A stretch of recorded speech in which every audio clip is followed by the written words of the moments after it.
Congratulations to Iowa. Played a tough game. Man, I just think Dallas put on a good show when it comes to the Final Four. Special shout out to the police officers who did a great job moving us around the city. We'll now open it up for questions for the student athletes. We're going to start with Nancy.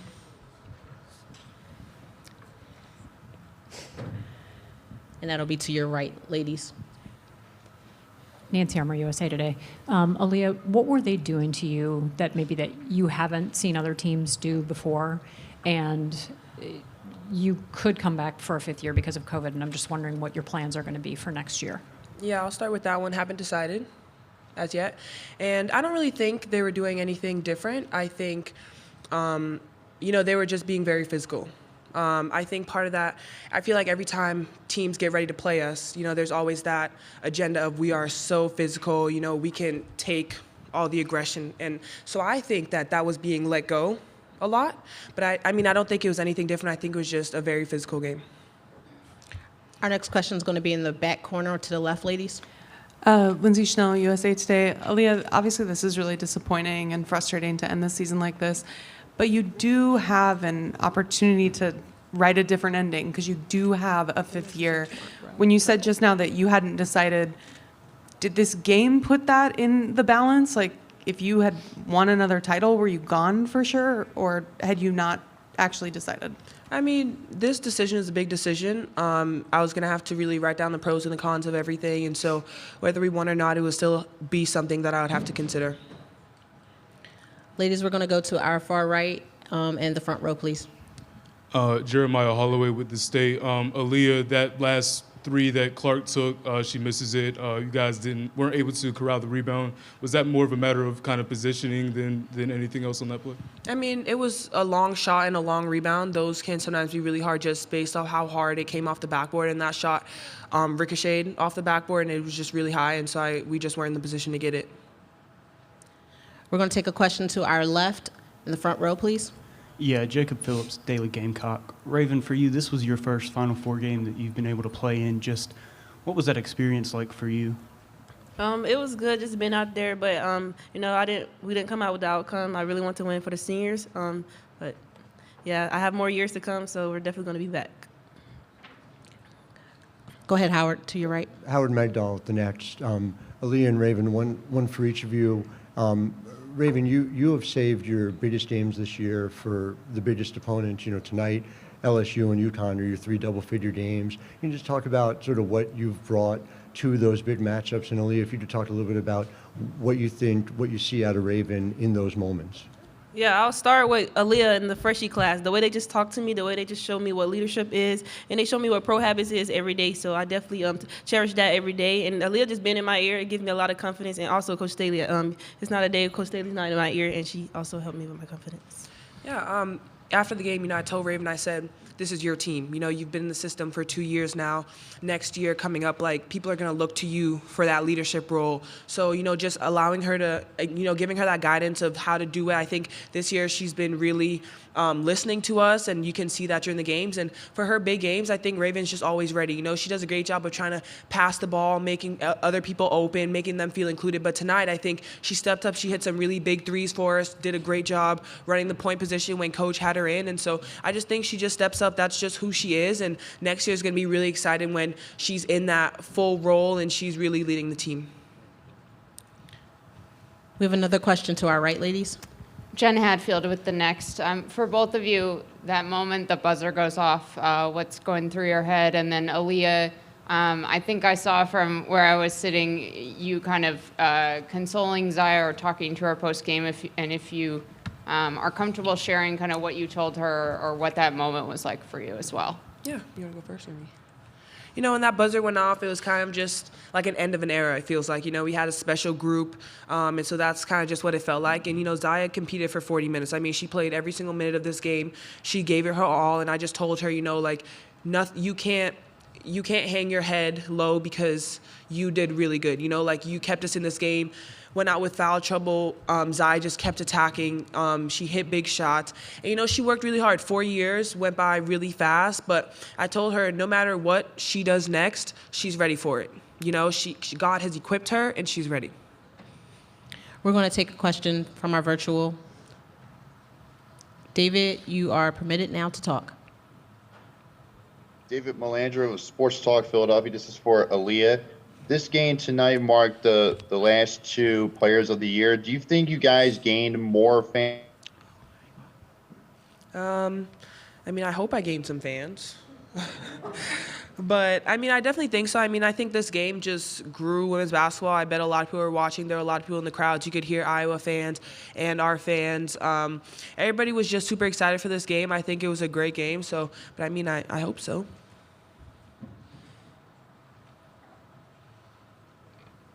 And to our front and the right.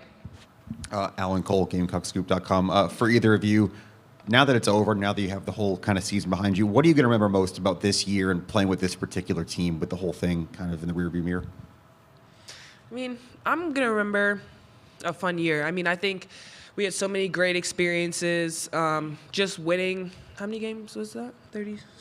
36 games. Like, I feel like that's unbelievable. You know, Coach told us in the locker room, she was like, this is rare. You know, like teams can't say they did that. And even though this didn't end the way we wanted it to, those 36 games prior to this was really good. What are you gonna remember? Staying to our right.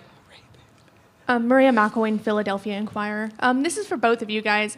How has Coach Staley and her background and her philosophies, how has that shaped you guys as players and as people? And how will you take that forward?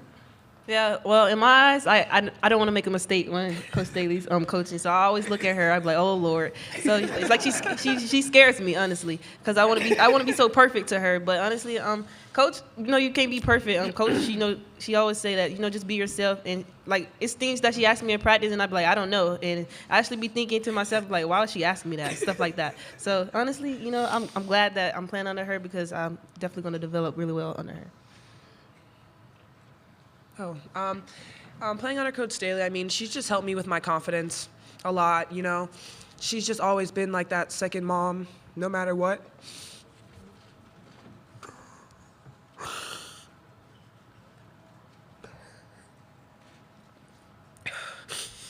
You guys are lucky here. You get to see me cry. I was planning not to cry. No pictures, please. Yeah, because they like to run wild with those. I better not see one. But honestly, she's just been a great, like a second mom. And on the court, she just motivates you, you know? She always pushes you to be the best person that you can be. You don't have to be perfect, even though Raven, you don't have to be perfect. You know, she knows that you make mistakes, but I think she's just like, she just helps you every step of the way. She asks you questions if you don't know. She goes into more detail. She wants to see you succeed. So, yeah. Seriously, no pictures.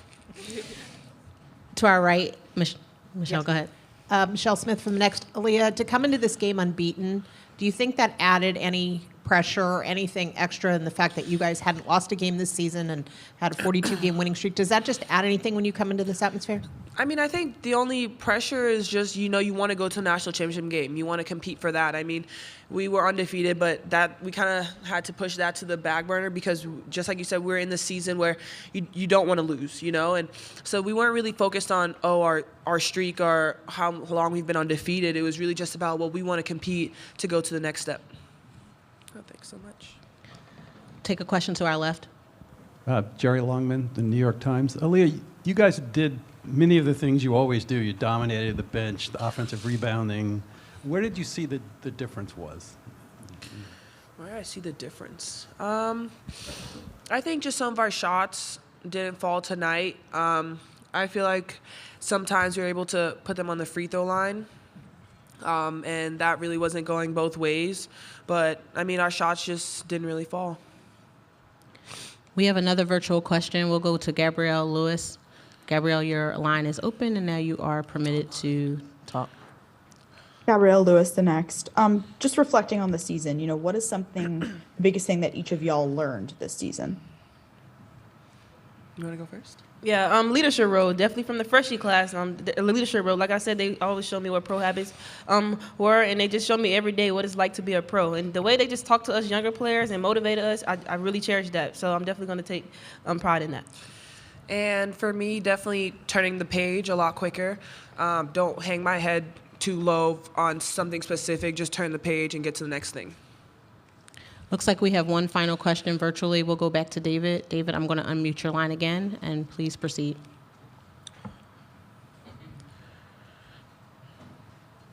Can both of you guys talk about what it was like to be coached by Dawn Staley? Can we start with Raven? Yeah, like I said, I wanted to be, like, in her eyes, I wanted to be perfect. Like, I never wanted to make a mistake, but I'm learning her more and more. Like, she's learning me more and more. Like I said, she was asking me questions, and I always thought, like, why did she ask me this? But, I want to be like her one day. I look up to her, honestly, little does she know. So I'm definitely going to, talk to Coach and watch film definitely on this game so I can learn. And like I said, we're going to be back. I've just learned to turn the page, compete for 40 minutes, and just continue to be a great teammate. Coach, do you think I became a better passer this year? All right. That was my goal. Kyrie, like, wow, that was good. Thank you so much, ladies. Congratulations on a great season. Thank you, guys. Thank you. Good job, y'all.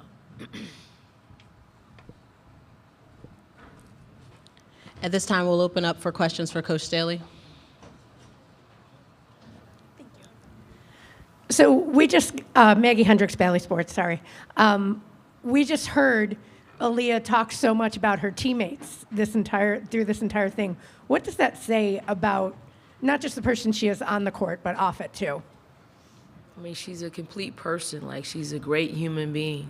And you could tell that she's got great parenting and a great foundation that she shares herself. Like, she's a sacrificer. She's a great friend. She's a great teammate.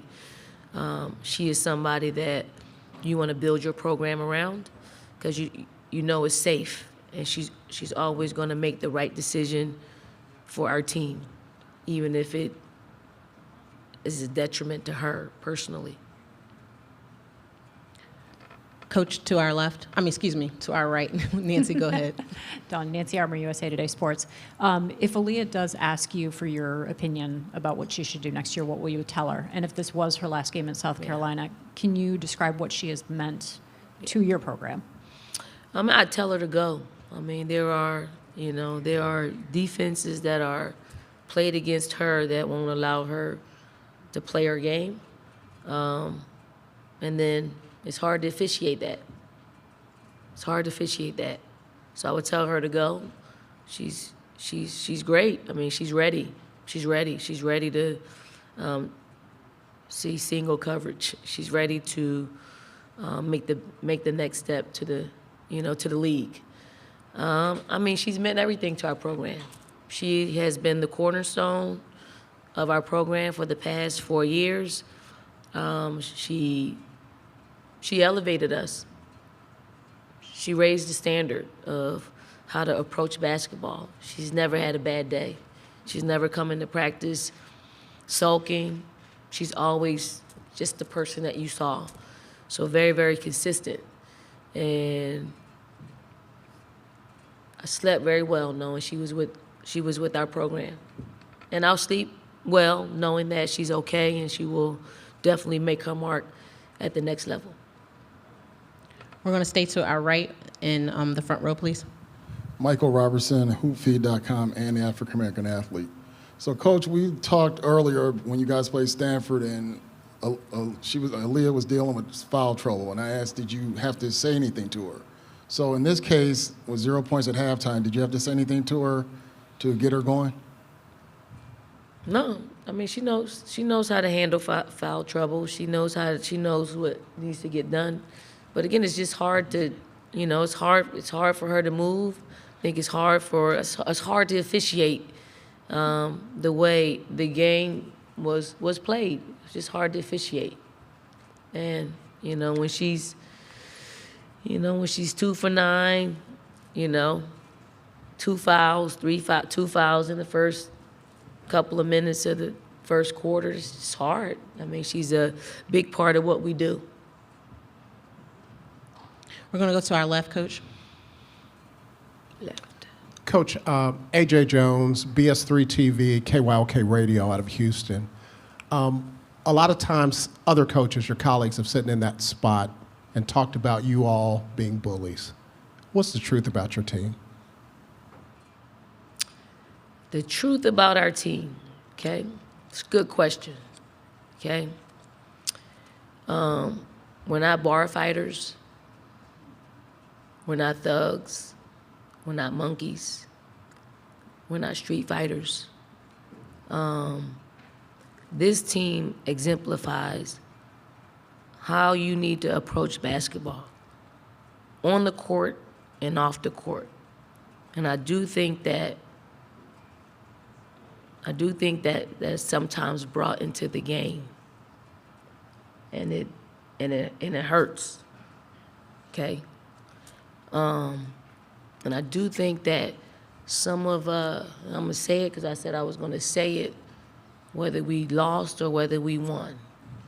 Some of the people in the media, when you're gathering in public, you're saying things about our team, and you're being heard, and it's being brought back to me. Okay? And these are the people that write nationally for our sport. So you can not like our team, okay? You can not like me, but when you say things that you probably should be saying in your home, on the phone, or texting out in public, and you're being heard, and you are a national writer for our sport, it just confirms what we already know. So watch what you say when you're in public and you're talking about my team in particular. Just watch what you say about our team, because it's wrong. You got young lives who are really, if you really knew them, like you really want to know other players that represent this game, you would think differently. So don't judge us by the color of our skin, okay? Judge us by how we approach the game. And you may not like how we play the game, may not like it. That's the way we play. That's the way I coach. I'm not changing. We found success in it. And maybe some days, like today, we end up on the losing side of the stick. But guess what? We live to see another day. We live to see to come back next year and try to do this again. Because I'm not changing. I'm not changing. But I hear you. I hear you. I hear you. Because I do have friends in the media, whether you believe it or not. I do have some friends in the media. So for those of you who were at whatever event you were at that was nearby this arena yesterday, you were heard. You were overheard talking about our team. So, Coach, we're going to take a question from the right-hand side. Howard, go ahead. Hey, Dawn. Howard Magdal at the Next. To talk about Raven a little bit, and just, I know when we talked after UConn, it was a time where she stepped forward. I wonder whether you think her ability to do that then helped her prepare for what she did tonight, and just generally speaking, how you see her as a potential leader for this team going forward. Raven's our future. I mean, Raven has a bright future. She's got some great instincts as a point guard. And she just mentioned, I ask her sometimes why. Why did you do that? And I ask why because I like to know her process. I like to know what she's thinking, and it helps me teach her a little bit better. She doesn't know, sometimes she doesn't know why, because she's got really, really, really good instincts. So when she's able to keep those instincts the way they are, but also just be a little bit more patient about seeing other options, she's gonna be a terrific point guard. So she's a pro in the making, and I'm super proud that she's on our team and she's gonna represent our team and our university. That back right-hand corner, Coach. Thank you very much. Dawn, you talked the other day a lot about your faith.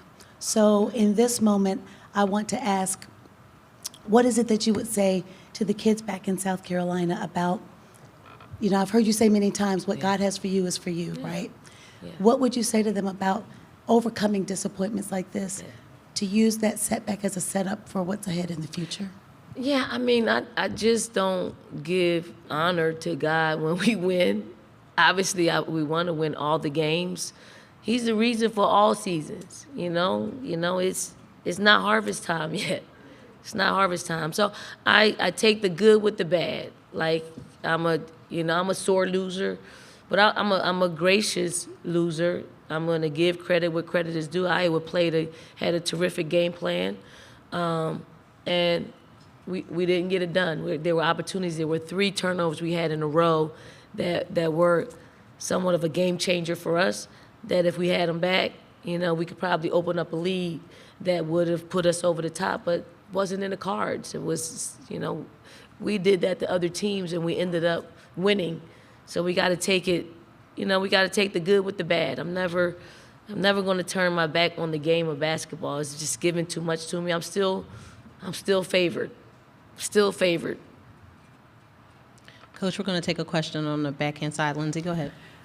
Dawn, Lindsay Schnell, USA Today. Can you talk a little bit about Caitlin? Obviously you watched a ton of film of her to prep for this game. Was she better than you anticipated in person? No, she was on point. I mean, she was everything that we saw on film. She was everything, like assists, points, turnovers, all of them. I mean, I think she ran the gamut of who she is as a player, and she threaded the needle. I mean, I thought I thought she had a great connection with her, and if we could have probably not allow her to, Sonano have a little less opportunities, it could have flipped the other way. I think she was the one that put him over the top with her contributions, because we had everybody else in check. We're going to go to our right with Michelle. Go ahead. Dawn, Michelle Smith. A lot of people tonight that I know told me they were watching this game who don't watch women's basketball a lot. You guys didn't come out on the end that you wanted, but what do you hope you guys showed the country and people who maybe were watching women's basketball who don't watch it a lot tonight? I hope they saw, some individual performances that will bring them back.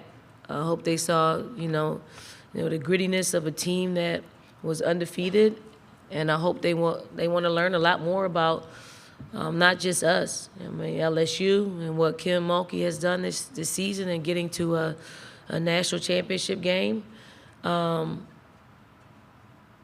mean, there was a lot. Virginia Tech and Kenny Brooks and his first time being in the Final Four, and then just the entire tournament. We didn't have all number 1 seeds here, and I hope they ask why. And then they'll find out that we had some incredible, exciting games that led to not everyone number 1 seed being here. Coach, we're going to take a call. Excuse me. We're going to take a question from the virtual. David, your line's unmuted and you are permitted to talk.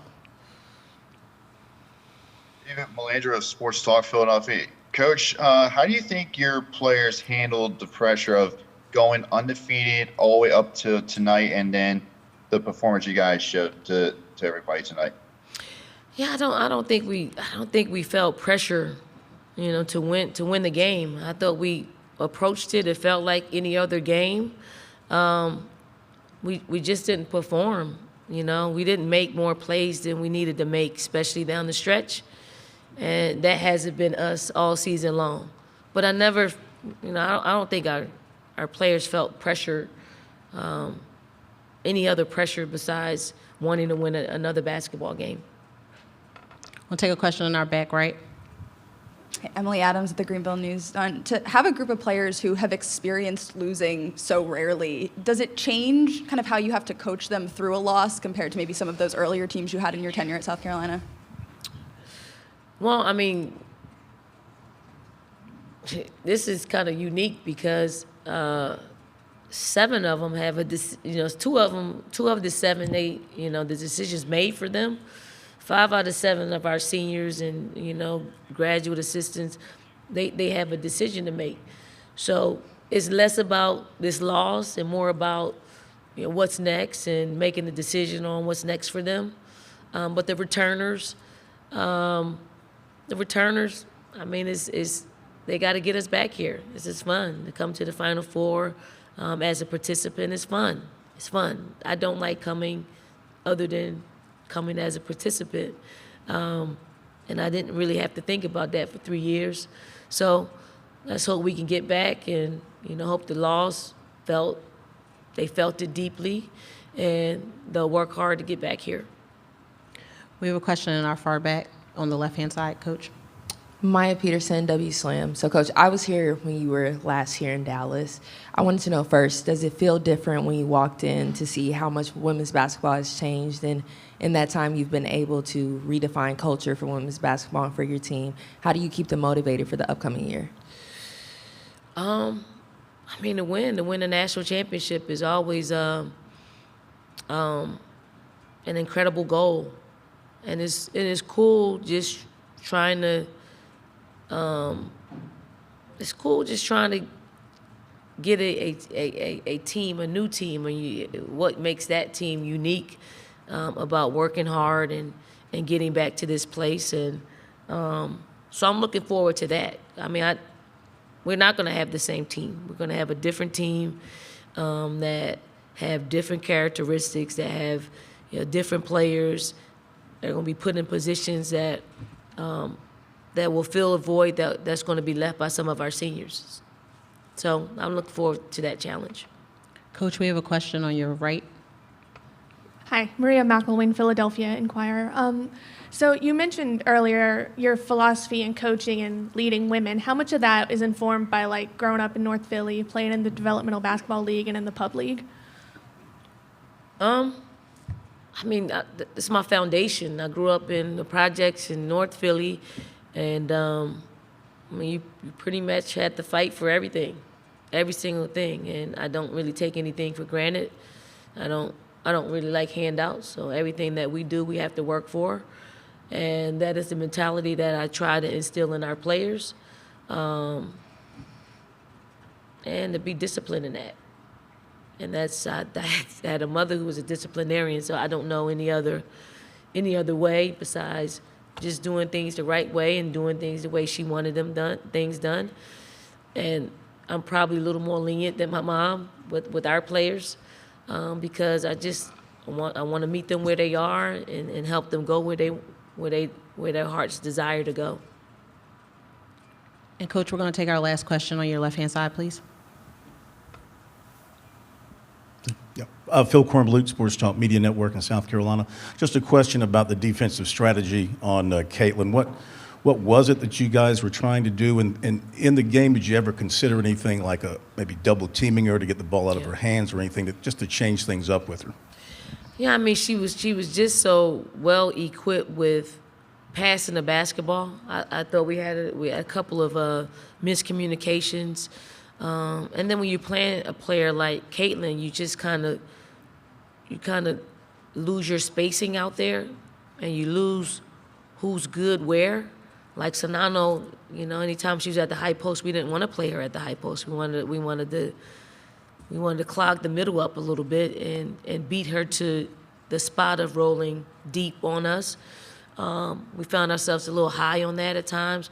At the end of the game, we were going to trap the ball screen, but they didn't come off a ball screen.